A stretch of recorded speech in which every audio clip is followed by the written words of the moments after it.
Right. భానుగారు, అలాగే అంటే పొత్తులు విషయానికి వచ్చాక అంటే స్థానాల్లో కూడా మీకు అంటే సమన్యాయం అనలేను, బట్ న్యాయం జరిగిందా అని అడుగుతున్నాను బీజేపీ పార్టీకి. ఖచ్చితంగా న్యాయం జరిగిందని అనుకుంటున్నా. ఎందుకంటే కాంప్రమైజ్ అవ్వాల్సిన పరిస్థితి అన్ని పార్టీలకు ఉంటుంది.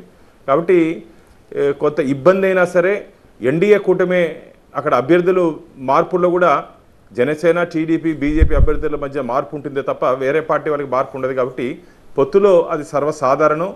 కాబట్టి తాత్కాలిక ఇబ్బందులైనా సరే దాన్ని అధిగమించి భారతీయ జనతా పార్టీ, జనసేన, తెలుగుదేశం కలిసి ముందుకు పోతామని చెప్పి మేము తెలియజేసుకున్నాం. ఖచ్చితంగా నేను మళ్ళీ చెప్తున్నా, రాబో రోజుల్లో మా కూటమే అధికారంలోకి రాబోతా ఉంది. రావాలి జగన్, కావాలి జగన్ అని చెప్పి ఆంధ్రప్రదేశ్ ప్రజలు ఓటేసినటువంటి ప్రజలు ఈరోజు మాకు వద్దు ఈ జగన్మోహన్ రెడ్డి గారి పరిపాలన అని చెప్పి ఒక నిర్ణయానికి రావడం జరిగింది. కాబట్టి ఈ పొత్తుల విషయంలో నేను మొదటే చెప్పాను, కాంప్రమైజు, సాక్రిఫైజు రెండు ఉంటుంది. 2024 is a very important year. 2024 will define democracy. The democracies are under pressure, there's no doubt about that. The anger really is against the perception of uncontrolled migration. I think both the US and India have very stable democracies.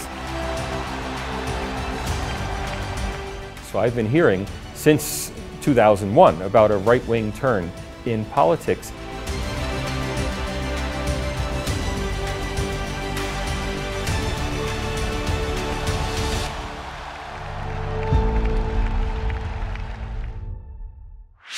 This and more. Streaming on News 9 Plus. సరే, అంటే పొత్తు వల్ల అంటే ఐక్యమత్యమే బలం అని అంటారు కదా, ఆ విధంగా పొత్తు మీకు కలిసి రావచ్చు. బట్ పొత్తులో అభ్యర్థులను మీరు ఖరారు చేసిన అభ్యర్థులు కూడా అంటే వర్డ్ పందెం కోళ్ళు సరైన వాళ్లే రేసుగురాలే అనుకోవచ్చా, లేకపోతే వాళ్ళలో కూడా మార్పులు చేర్పులు ఫైనల్ అయినట్టేనా క్యాండిడేట్స్? అంటే ఎలా ఉంటుందంటే రాజకీయాల్లో డబ్బు ఉండేవాడికే రాజకీయం అని చెప్పి ఒక నానుడు ఉంది. డబ్బు లేకపోయినా సరే కార్యకర్త, ఇప్పుడు నర్సాపూర్లో మా వర్మ గారు సీనియర్ కార్యకర్త, దాదాపు 20 సంవత్సరాల నుంచి భారతీయ జనతా పార్టీ ఉన్నారు. వారికి పార్లమెంట్ అభ్యర్థిగా అవకాశం ఇవ్వడం జరిగింది పార్టీలో. ఖచ్చితంగా వారు ఆ స్థానం నుంచి విజయడంగా మోగిస్తారంటే కార్యకర్తలందరికీ బలం. కొందరు కొత్తగా వచ్చినటువంటి వారికి కూడా తప్పదు, పాత రక్తాన్ని వదులుకోకుండా కొత్త రక్తాన్ని తీసుకొని వస్తూ నడపడమే పార్టీ. కాబట్టి బ్యాలెన్స్ చేస్తూ మేము ముందుకు పోతున్నాం. ఎవరికి ఎక్కడ ఎటువంటి అసంతృప్తి లేదు. ఖచ్చితంగా మా అభ్యర్థులు అందరినీ గెలిపించుకునే బాధ్యత భారతీయ జనతా పార్టీ కార్యకర్తల మీద, మా భుజస్కంధాల మీద ఉంది.